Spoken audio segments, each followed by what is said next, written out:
Greetings all and welcome to part 2 of the Elliott Wave 101 course. If you haven't already subscribed to the channel, then please do so that you don't miss any future updates as more material is published. If you found this video helpful, then please give it a like and don't forget to check out more course videos. We'll start off here looking at some passages from the Elliott Wave principle. In the 1930s, Ralph Nelson Elliott discovered that stock market prices trend and reverse in recognizable patterns. The patterns he discerned are repetitive in form, but not necessarily in time or amplitude.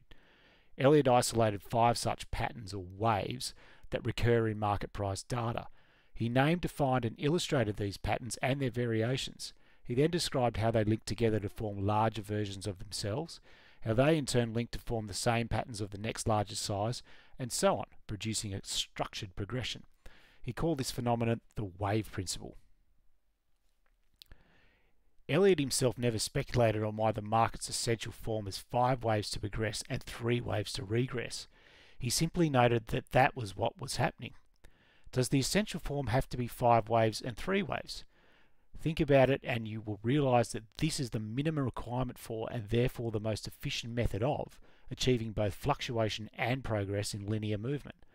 1 wave does not allow fluctuation. The fewest subdivisions to create fluctuation is 3 waves.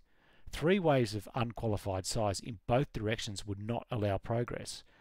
To progress in one direction despite periods of regress, movements in that direction must be at least 5 waves, simply to cover more ground than the intervening 3 waves.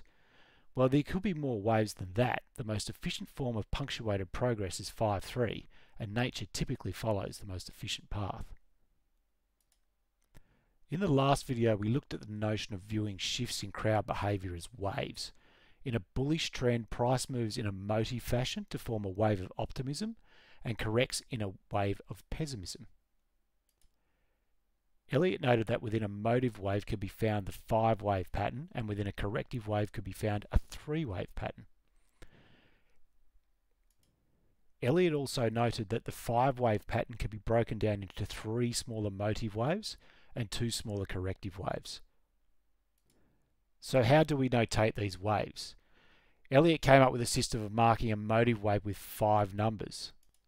And for obvious reasons, he marked corrective waves with letters to avoid confusion. When we mark a motive wave with 5 numbers, we call this a completed wave at that degree. Elliott came up with a system of nomenclature in order to define and categorize waves. We use this system to be able to describe where in the progression we are.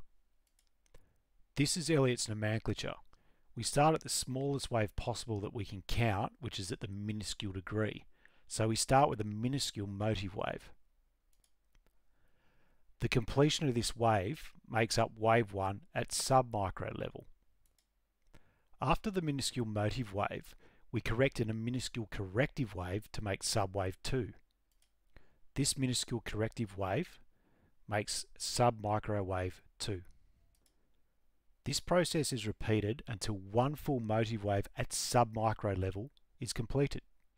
This completed sub-micro wave is then notated as wave 1 at the micro level.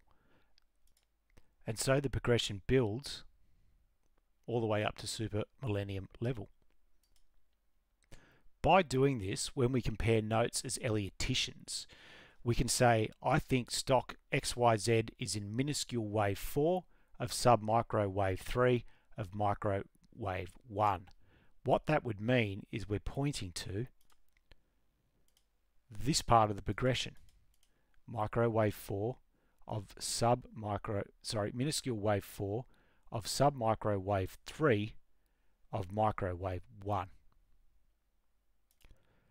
Most Elliott Waves analysts won't use the proper notation and nomenclature, and I'm certainly guilty of that myself. However, this is the proper way to label waves as Elliott instructed. Stay tuned for the next video where we will look at different types of motive waves and corrective waves. Thanks for watching.